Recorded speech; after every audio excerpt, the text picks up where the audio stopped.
Hi, I'm the Mango, and last week to start 2025, I created a brand new comfort Minecraft world, where I'm basically just going to build whatever I feel like building, whenever I feel like building it.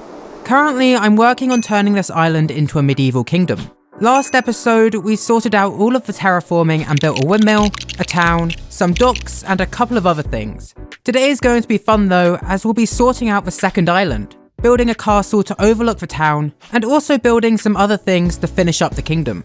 Before we get started though, I asked you guys to comment your name suggestions for the kingdom last week, and so thanks to Darkfire Ninja, the kingdom is now called Alidom. It makes sense as there are loads of alliums all around the island, but we can also try to include a bunch in the design of the castle. With that being said, let's start building it. The hardest part about building a castle is for sure the shaping. I always really struggle with knowing where to start, and so before I even place any blocks, I'm going to Google for some concept arts online. I found this image which I really like the layout of, and so I think we can try to replicate something similar to it. Originally, I was going to go for a more fort-like castle, but mixing it up and going for a more fantasy-based palace seems more fun, so let's do that. Let's begin by building up a couple of towers. We can detail these a bit more once we have the shape down, and I'll probably switch the palette to be a more grey gradient once we're done too. The diorite will just be a placeholder for now. I do also want to later add a rectangular central hall in the middle, but I'm going to do that once all the towers are detailed, as I don't know how big I want it to be. As for now, I'll just leave it out. But this is what we have to start with. It's really hard to envision what it will look like when it's done, but hopefully it will look better than it does right now. Let's start detailing one of these smaller towers. I purposefully made them all the same size, so we can copy this design to the other towers once they're done, which will save me a lot of time. For now, the block palette might look a bit strange, because I'm using grey blocks like stone bricks and cobblestone, but don't forget that we'll be changing all of the diorite later on, to blend a bit better with the other blocks. I'm just going to decorate the tower layer by layer, with a lot of stairs and slabs to help me get more shape and detail into the build. I'll probably end up adding loads of lodestones, no pun intended. I love this block so much, and I'm so glad that Microsoft are finally making it cheaper to craft, so hopefully people will complain less about me using it all the time to build with. For the main base of the tower, I don't want to add too much detail, as I'd rather keep it pretty flat. We can add things like windows at the end, as I don't want those copying over to each tower. Instead, I'd rather place them randomly throughout the castle to make it look more realistic and less repetitive. And now let's continue to build the tower up a bit. You might not know by now, but I love to build with ores, especially when I'm working with a stone colour scheme, as they just blend in so well and add a pop of colour. I'm going with lapis ores here, as they just add some blue to fit the allium colour scheme. I know alliums are purple, but it's close enough, especially if you're colourblind like me. I mean, I'm red-green colourblind, but it's close enough. I'm getting really bored of placing stairs at this point, but as you can see, they're really helping to just add some shape as we build upwards. But now that we've got a good looking tower, let's add a roof on top.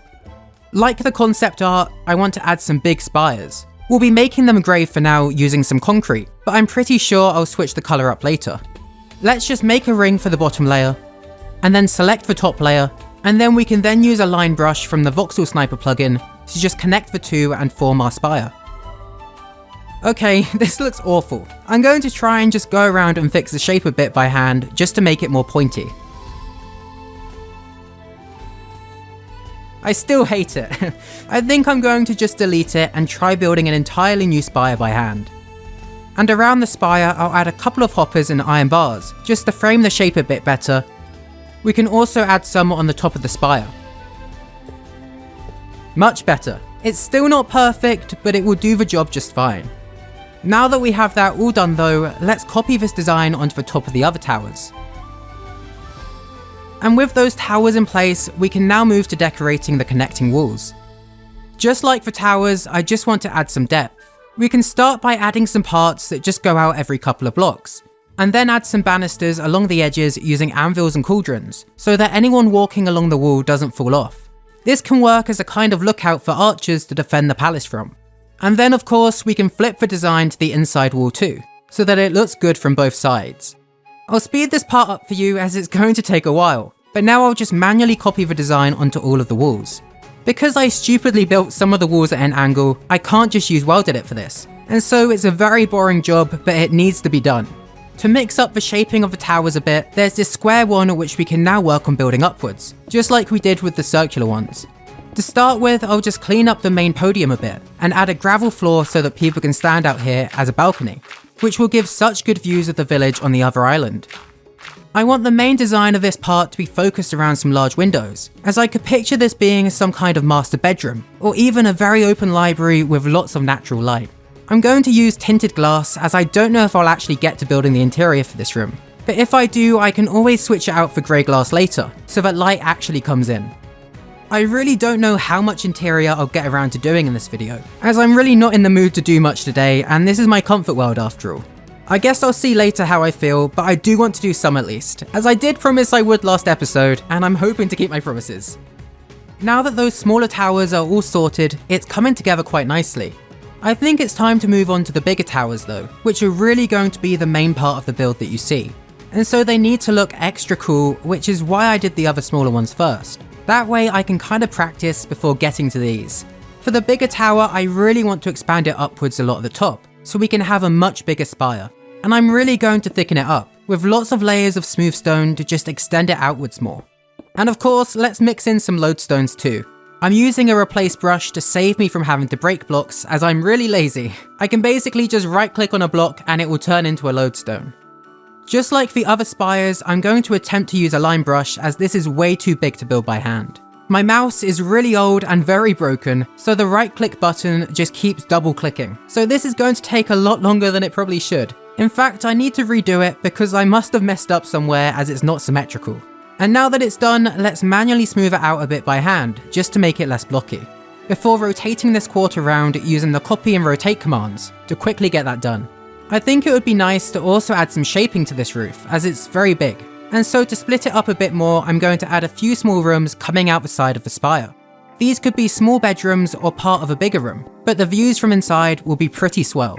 We can even incorporate some more lapis ores into the design, and I'll just manually build the spire as it's very small. It will probably save me time to just do it myself, to be honest. Of course we need some windows so that you can actually look out, and then let's add some buttons to just tie it together. And some stone brick walls, which I think are a really nice touch here. And with the design done, we can now copy and paste it onto every side. Those extra towers really help to tie it all together. I'm very glad I spent the extra time to add them now.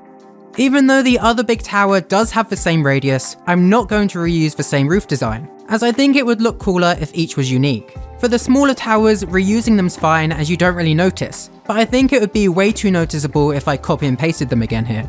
Let's add some lodestone pillars down the side of this tower just to mix it up a bit. I want to keep the walls a bit more flat on this one, so it doesn't arch out too much like the taller tower does, so that the spire itself can be a bit smaller. I think I might be addicted to using anvils as banisters. I love how they look so much with the texture and the colour, especially with iron bars mixed into them. And let's quickly build the spire itself, just like we did with the last ones. Sorry that this is so repetitive, but it is the last one that we'll need for the castle.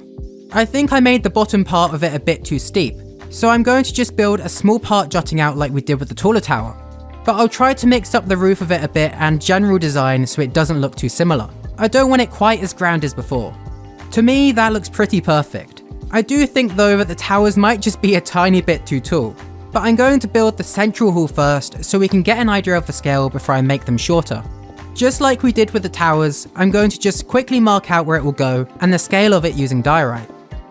I'm really actually starting to warm to the diorite. I think I might just go with a more white stone based gradient to mask over it once we're done, instead of a more grey one. The size looks about right. I might just expand it outwards a tiny bit more. There we go. Unlike the walls, I want to add a bit more detail, using some pillars to separate it up a bit. And then we can go in and add some giant windows. This is the only part of the castle where all of the windows will be symmetrically placed, so it makes the most sense to just add them in now.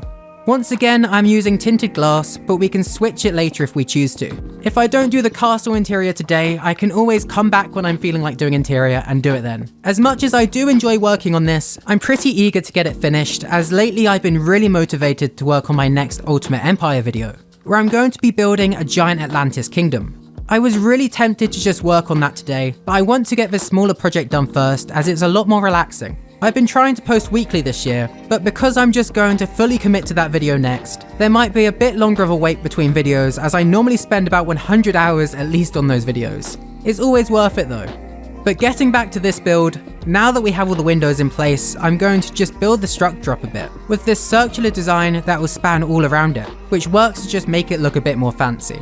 Moving on to the roof, don't worry, we're not going to add another spire here. Instead, I'm going to just do a pretty standard roof. Let's build up the front layer of it, and then we can stack the design backwards to cover the entire roof. While I am going to texture the roof a bit more later, I'll add an outline to it now using some deep slate slabs just to neaten up the edges a bit. And now let's connect the wall to the roof, just with a very basic wall design.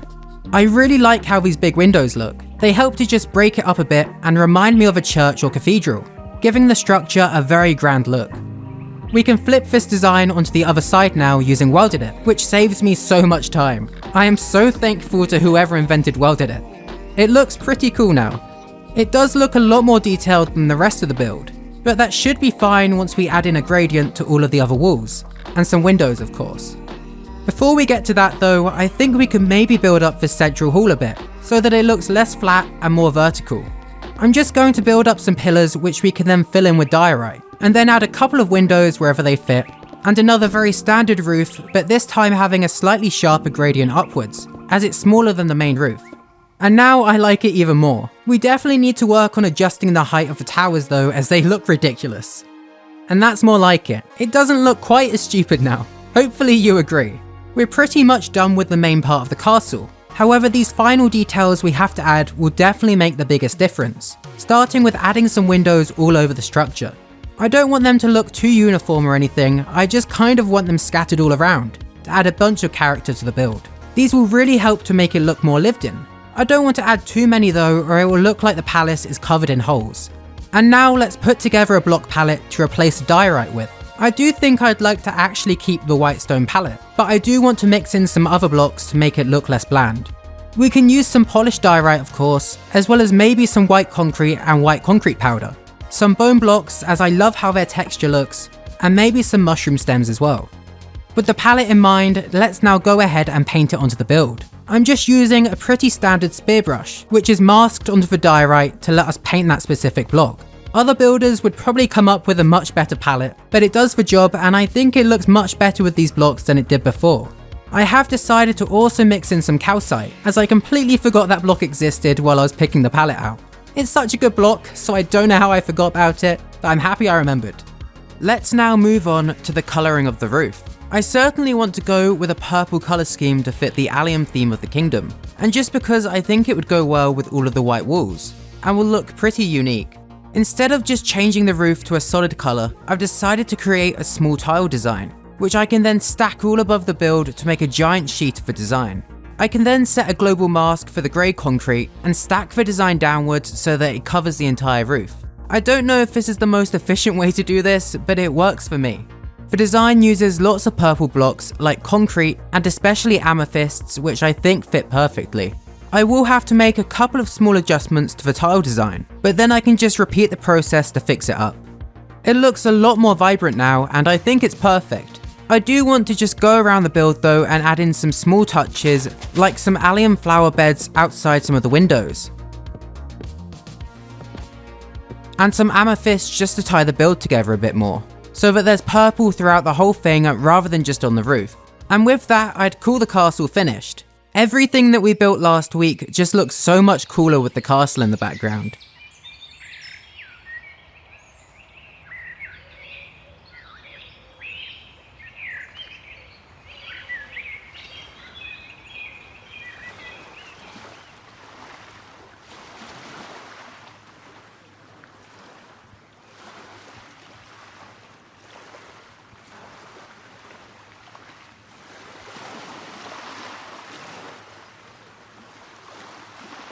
Right now though, there's a pretty big issue, which is that the castle is only possible to get to by boat, and so we need to fix that.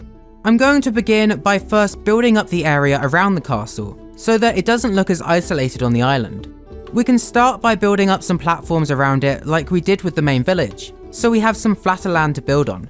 These can work as the main walkways for people going to the castle. There are a couple of different levels that I've made, but I made sure to connect each with some staircases, and also painted the lower levels to look a bit more run down, with some mossy cobblestone. And around these pathways we can add some trees. Normally I would do this last once the build is fully done, but we might as well just do it now. I'm using the trees that we created last episode as we didn't really use them much last time. Looking back at the build, I now realise that we haven't added a door to the castle, so there's no way to get in. I'm just going to go ahead and quickly add one now, raising it up a bit with a staircase so that it feels a bit more grand. We can use dark oak logs for the actual door, and then just add a tripwire hook to work as a handle. For this main plaza that's outside of the palace, I'm thinking we could just fill it with some gardens. There isn't too much room here, so I don't want to squeeze in any houses or anything too large, or it will look a bit of a mess. Now that I have the grass blocks all in place for the plants to sit on, let's add an outline to the gardens. And for the plants, I'm obviously going to use alliums, but I'm also going to mix in some lilacs and leaves, in a very organised pattern to make the gardens look more cared for and upkept, to give the impression that there are actually gardeners looking after them. We can even add in a couple of benches using cherry wood, so people can sit down and admire all of the nature.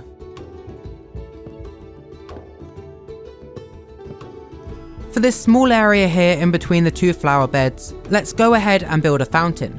This one can be much more grand than the one that we built last time in the main village. Let's start by just marking out a circle using calcite, and then I'm just going to build a very simple pattern on the floor of the fountain, mixing in some diamond ores to really make the kingdom look wealthy. All of the gold blocks that I'm using here will be placeholders. We can switch them later to water once we're finished with the fountain design.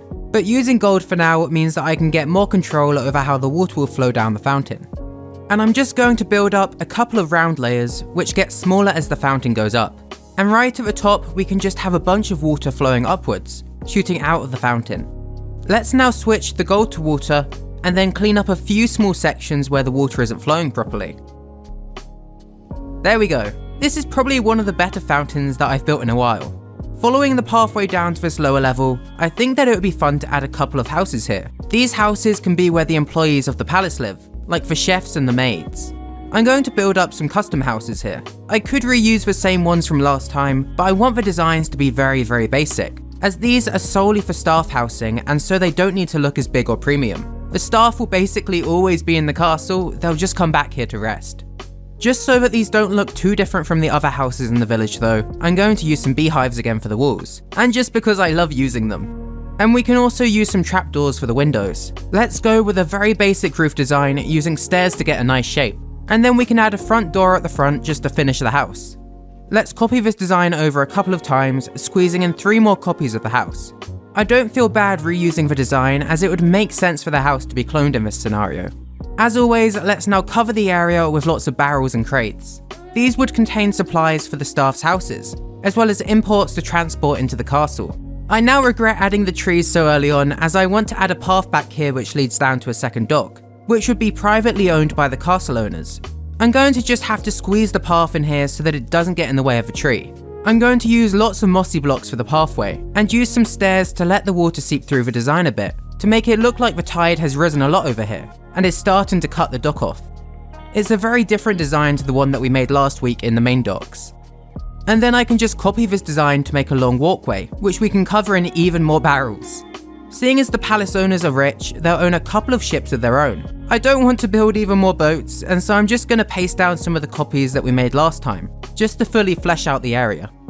And now with this area around the castle fully decorated, we can finish up by linking it to the main village with a grand bridge. It'll connect this pathway from by the houses to the lower plaza of the castle. Let's begin by designing one panel, and then we can copy the design at a slight angle to make sure they link up properly.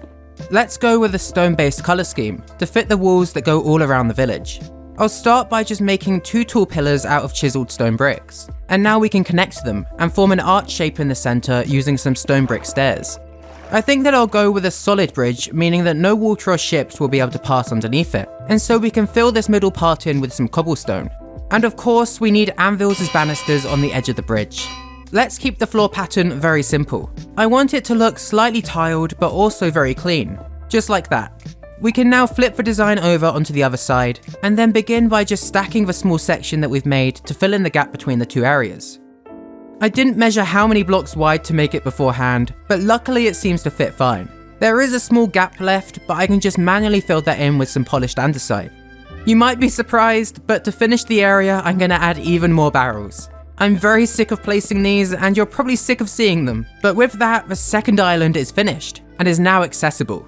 I do want to add some other things around the kingdom as a whole, but for now, let's explore what we've built so far.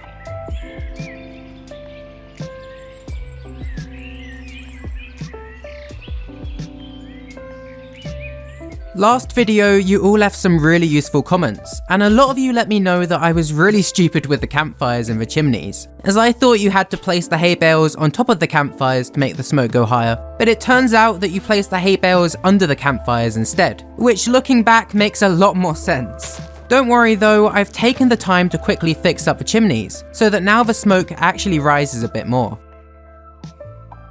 And on the topic of your comments, I also had some suggestions to build some kind of cave or mine, which I really like the idea of as they're always fun to put together. There's this spot here around the back of the castle which will work as the perfect cave opening. I can just create a cavern using Welded It, which will be a pathway that leads down to a main chamber. Let me quickly enable night vision so that we can actually see. And now let's go through the tunnel, building some supports that light it up. We can add some torches to the pillars of the supports too. 3 of these supports should be enough. Inside of the main chamber, I want to start by adding some water, which should help to add some character. We can also add some sand around it so that it fits in a bit better, and some lily pads as well. This cave is going to basically work as an explanation of how the palace got so rich, as it will contain loads of diamonds, which are currently being mined out of it. To make it look more like an active mine, I'm going to build up a couple of wooden platforms, which miners would use to access the diamond ores. Let's make sure to add plenty of lanterns so that you'll actually be able to see in here without night vision. We can also have some platforms hanging down from the ceiling, where ores are being lifted up. You might notice that I've actually built this into a bit of a parkour, so you can jump from platform to platform to get to the end. I'm actually going to post the world download for my Comfort World for free in my Discord if this video gets 2,000 likes, so you can explore this area of the world for yourself, try out the parkour, or just build anything in the same world that I'm using. I'll leave a link to join my Discord in a pinned comment. Even if you don't want the world, please do consider leaving a like as it helps me out a ton. But with the platforms all done, let's finish the caves and add some ores. As I mentioned, there will be loads of diamonds, and so we can use a rock brush to add a ton of them. And then let's overlay some blue glass onto the front layer to make them look a bit more vibrant. Let's also add a couple of extra ores onto the platforms, which have been mined by the workers. The first thing that we did when we built this kingdom, even before the terraforming, was moving some mobs away from the island to keep them safe, but I always planned to move them back again after. I haven't checked, but hopefully the mobs haven't despawned.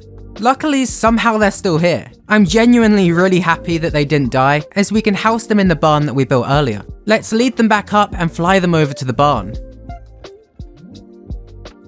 I could have sworn that we picked up more than one horse. The others must have fallen off, but I'll go double check in a second. But for now, we can house this one horse. Let's go find his friends. That's really depressing, but at least we still have the pigs. This time, I'm going to transport them over the water, so that if they do fall, they'll be fine. And let's very, very slowly lower them down this time. I'm gonna go extra slow. To finish everything up, I want to go around and just do some interiors. I know that people don't really enjoy watching me build interiors, and so I'm just going to quickly show you the end results. But I added some interior to the windmill, the barn, and the houses in both the main village and the docks. You'll be able to explore the rest of the interiors for yourself when I post the world download. But with that, the entire Kingdom of Aladom is finished, and I had a really fun time working on this, even if it's a much smaller project than usual. At the time of recording this, I'm literally at 49,999 subscribers, and so I just want to say an absolutely huge thank you to everyone for the support. It's been my dream to do YouTube for a very long time, and so I'm so honoured to be doing it now. I'm so lucky with the community that my videos have attracted, and I really couldn't keep going without all the amazing comments and support. Thank you all so much. I'll see you soon with the next video, and make sure to comment your ideas of what I could build next in my comfort world. Have a great day. Goodbye.